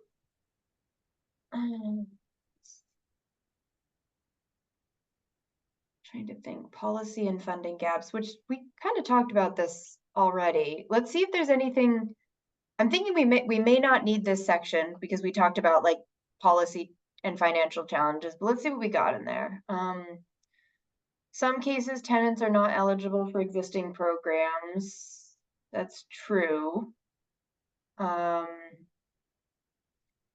was gonna have Casey, our intern, do some slicing and dicing to just show a table of like what you're eligible and not eligible for at different incomes, and normalizing some of the federal poverty line data to AMI, so like people have any idea what you're talking about. So I think that'll be helpful because we've got like federal poverty line is like about 40% AMI, and then you've got clean heat standard and subsidized housing mostly at 60% AMI, and then WAP is at 80, and then yeah, the clean heat standard's at 60. So I think maybe on the low income households, she can do a sort of super section about being like, we're talking about low income households very fast and loose, and like different programs are going to apply to different people. So I think that would be really helpful. yeah, I mean, we can mention, I'm thinking like, I'm not gonna highlight this to save it because like we should probably mention that we're kind of acting like renters are eligible for WAP, but like you could be a moderate income renter, and if you're in a building with other moderate income renters, you're out of luck. Yep.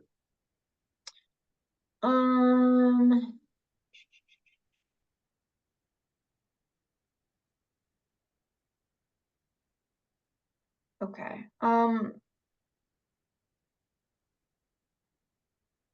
I think maybe I'm just trying to think of like what this does. So that's like a thing about like programs. I think what Casey was doing here is when we're talking about like things the state has tried to help renters,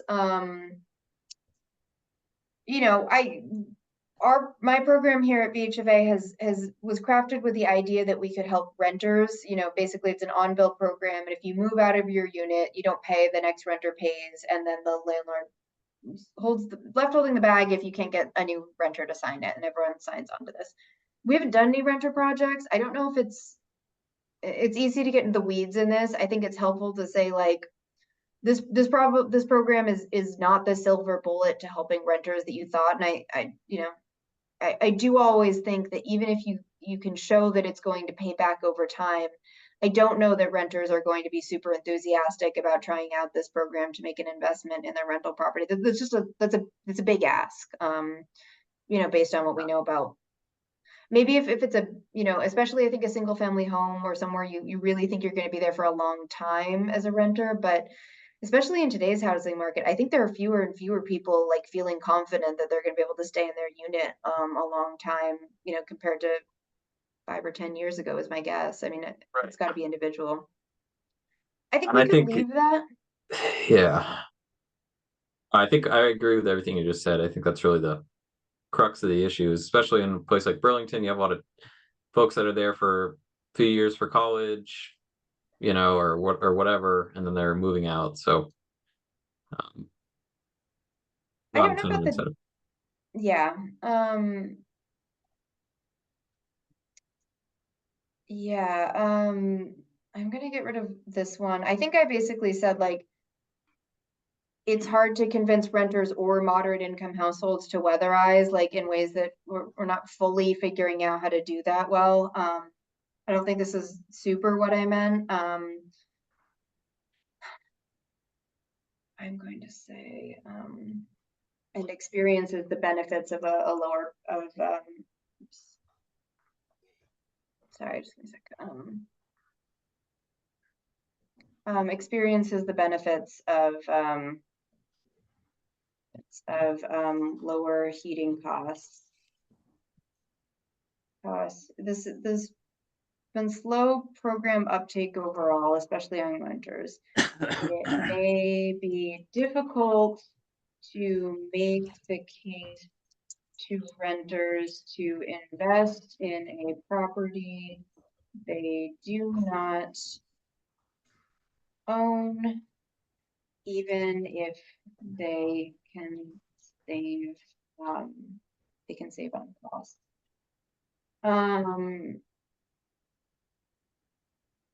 And then I think I would just say, additionally, wrap is only available in properties with 5 or fewer units. Because larger than that, and they have to be like, yeah, it's a whole thing. I could put in, I mean, I don't know if anyone cares about this. I can put in a footnote that basically says like, oh, the renter has to pay, the landlord has to pay the heat if you have not ground to sky units. Maybe I'll put this in a footnote, and I will add like context for why it's also going to be a problem. I think that's good. I don't want to make Yeah. this about rap, especially because we're doing it and it's been bumpy, but I know the state did this as a like, well, we can solve the split incentive, and it hasn't happened yet, Right. So I think that's definitely relevant and should. Yeah, I think people will care. We got to keep in mind that our target audience here is essentially the legislature. So. Mm-hmm.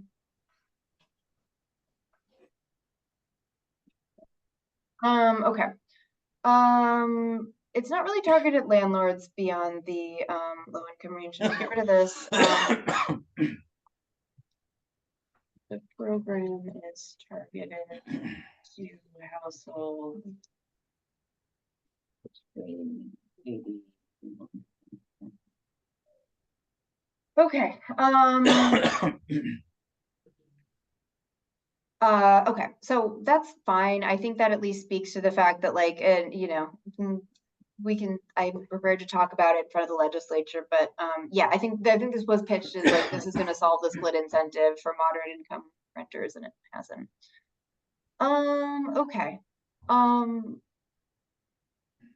wondering if, I'm just thinking if this thing about, maybe this is,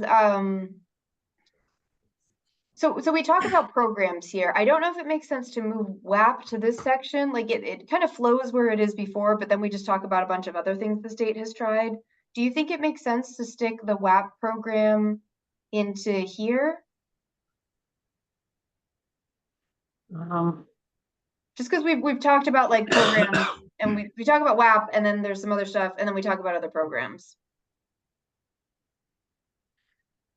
Well, I mean, because we know the WAP program is pretty much the most successful program. So I don't know if it would make sense to put it under like, what section is it in now? It's in challenges or financial challenges, and we basically said the split incentive is can be a problem, and then we said, well, WAP is the only really good one to do that. So I guess I would actually think that maybe we like take this out and put it on under programs. I think it should go under programs, given it's okay. Yeah. I don't It know is why a- it was like separate from the other ones. Okay, I think that'll flow better. just Let's see. put it first, yeah. Yeah, let's see. There we go. Or I'll just say assisting renters and overcoming the split incentive in Vermont.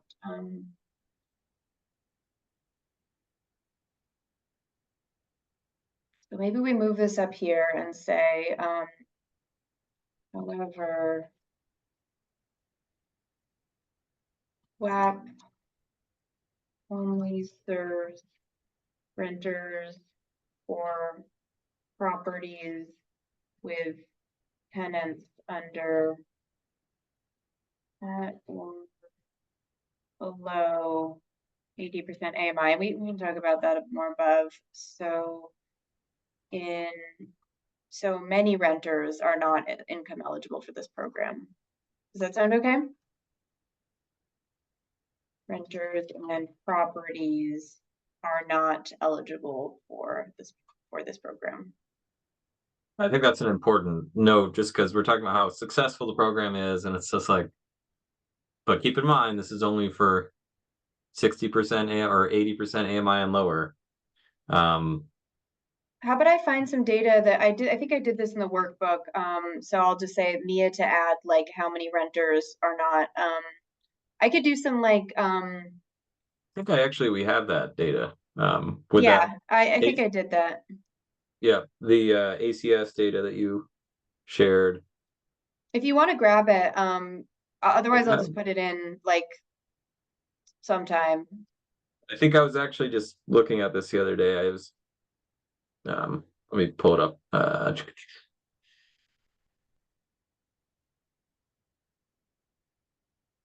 Let's see.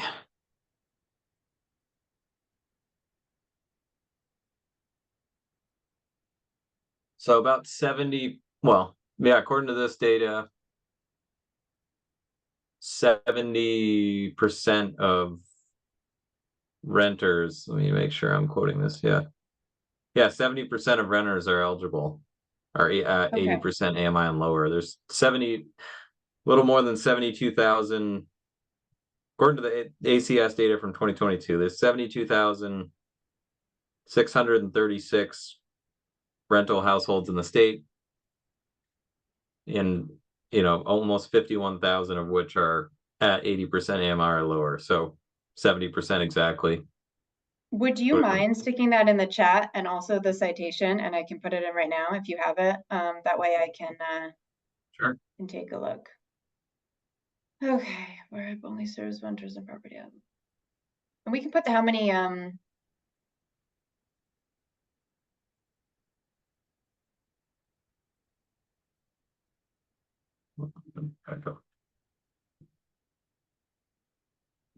right.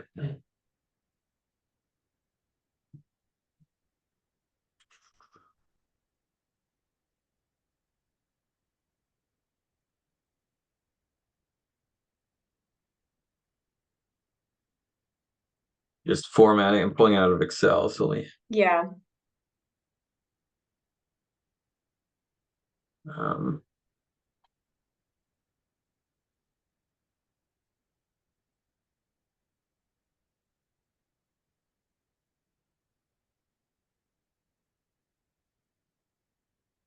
Okay.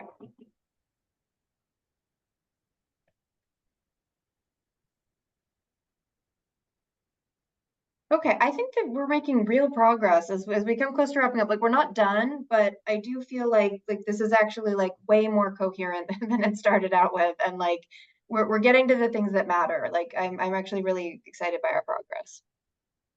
This has been good. Did you put it in the chat? Okay, let me grab it. So let me see. There are an estimated. Oops, that's not right. I didn't do it. So I said renters. It's I guess rental households is the yeah. Yeah. Estimated. And do you have the okay, so Under households, under AMI equal to about 70% of all renters, And I'll include the official citation. That was just yeah, if you can include the official one, or I'll grab it later, but yeah. Here's the yeah, then I can just remember to do it. I don't want to like take up future meetings with citations as much as well. Okay, great. People are going to be blown away by how many footnotes we have in here.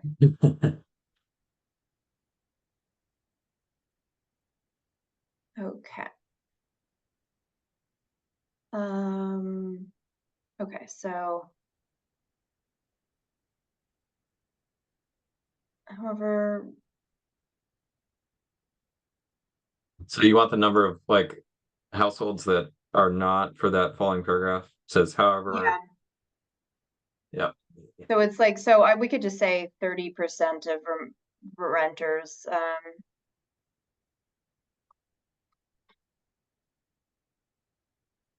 qualify for web services. And yeah, I mean, I'm trying to think, more may be income eligible, but live amongst higher income households in a live in a building with higher income households that is excluded from multifamily WAP eligibility. A Is very that important note. Yeah. Yeah, Yeah. okay. Because it needs to be, depends on the funding source. So it's again pretty weedy, but generally 2/3, or like, if it's 2 out of 3 units, has to be income eligible to, even if the third person makes a ton of money, if the other two are low income, it still qualifies. So Okay, so I'm just gonna put maybe more households may be income eligible, but live in a building with higher income households that is eligible. I'll just say I wonder if we could cite the WAP technical manual that actually has that rule. yeah, I think that would be great. I'm gonna put a note, so I'm just gonna say, and we'll just do it next time. We're actually running out of time, but so I'm going to say then to cite technical manual and just like quote it, or quote or simplify or whatever is in there about like 2/3 of units must be 80% AMI. I know for some stuff, like maybe it's the IRA stuff, it's usually like 50%, but yeah, it's like some number has to be eligible. I wonder if we could just cite like you have that footnote there that, like, I wonder if we just cite the actual manual, like if that would be a legit citation, if we just can cite the manual is like 200 pages long. Yeah, it's already right there. I guess the specific multifamily policy section would be better. I don't feel strongly. I think it's just if you're not clear on like where this is coming from, I just want it to be like 2/3 of the, like generally it's 2/3 of the units, but it varies, like check this guide, I think that's fine. Okay, so we talk about wrap. Let's see.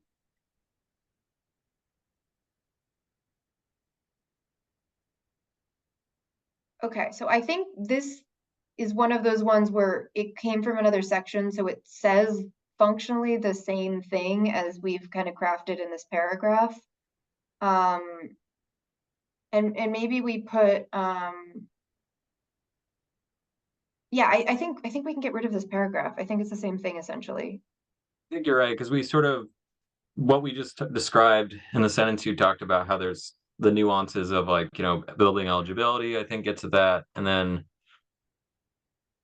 yeah, that's kind of what we've been talking about for the last half hour in other areas. So, Okay, I'm gonna delete this. yeah. So we're running out of time. I'm gonna research this VHCB program. They're another state housing funding agency.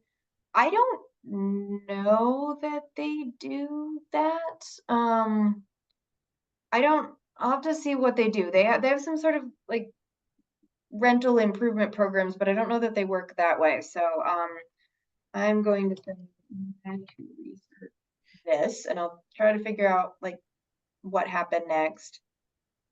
And then I don't know. In terms of, I might.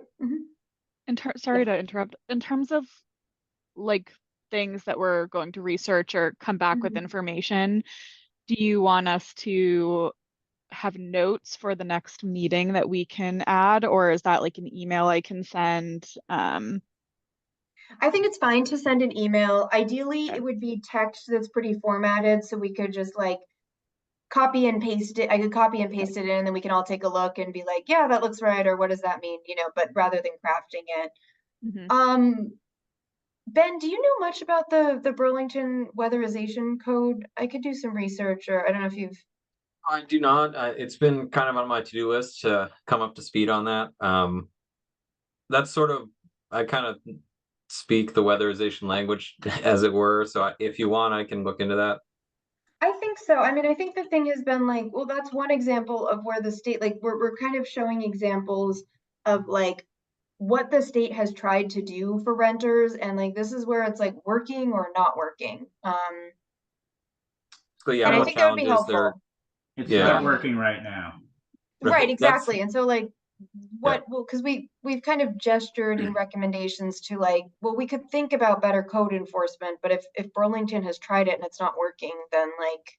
At the last meeting I was at that they mentioned anything, and I added this into my draft. At the very end, I added comma, and to date, only about 6 of the roughly 300 rental units have been weatherized. Units or properties? I believe units. That's wild. I know I had heard that that wasn't going well, but I didn't know that well. We could, yeah, that's crazy. I also wanted to add a sentence after the net zero energy goals regarding Burlington. And I can put that in the chat. Sure. I don't know if we have time to talk about it, but I'll sort of record it as something that we need to take another look at. So if you put it in the chat, that sounds good. And I'll just really quickly in the time we have left kind of go over what we have remaining. Let's see.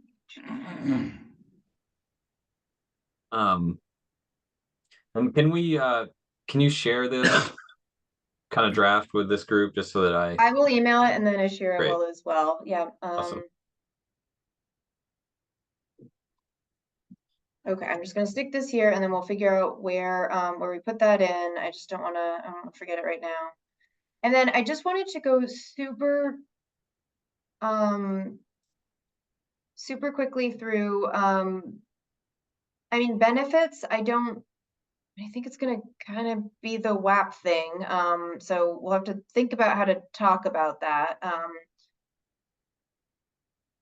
Some of this seems like sort of a higher level thing about, and maybe I think it's important for us to think about benefits, but I don't know where some of this goes in terms of high level. Like we can't say like save energy over and over again, but like if we can think of things that will impact renters and not like everybody else, I think we'll have to figure out how to work that in. Right. And I don't know about the harms. I mean, I think we could talk about some of this is just I'll talk to Ashira about the benefits and harms thing. Like, I don't know. Like, it is going to be hard to do that without being super repetitive. And kind of talking about things we already talked about before. So maybe if we can show that the harms are kind of captured in the technical and financial limitations, like then maybe that's fine. It is just getting kind of weirdly repetitive. Yeah, and I do wonder if because there's going to be a lot of cross-cutting going on between subjects, Yeah. the various sections of the report. So I do wonder if, while I really like the idea of putting kind of the benefits and harms, attached to this section or embedded within the section that they're specifically about, I do agree that I think we're going to end up having a lot of repetitious, like, it's going to be a lot of the same stuff. So I wonder if we should just have a section in like the final discussion portion where it talks about all the potential harms and benefits. It's going to include the rental population, low, moderate income, etc. Yeah, in one big, benefits of the clean heat standard from an equity perspective, and it'll be a couple pages. I yeah, do worry that would be kind of lost, though, to have a whole bunch of sections and then to finally get to there, and then folks, in terms yeah. of readability, might lose track of like where the original benefit, what the discussion was. So I have to hop. Okay. Thanks all. Yep. Okay. Bye. catch you later. Yep. And we can wrap up soon. I think one thing I just wanted, so I'll talk to Ashira about this. I think we need to talk about the harms and benefits, but it is one of those like, it's going to just get super repetitive. I think there are certain things like we can say, like for manufactured homes, it's going to be like, but some of that is like a technical challenge, not like a specific harm. I think the technical challenge is they're super hard to weatherize or impossible. And then the sort of fill in the blanks harm is that there's just no way to get them off of fossil fuels practically or reduce things.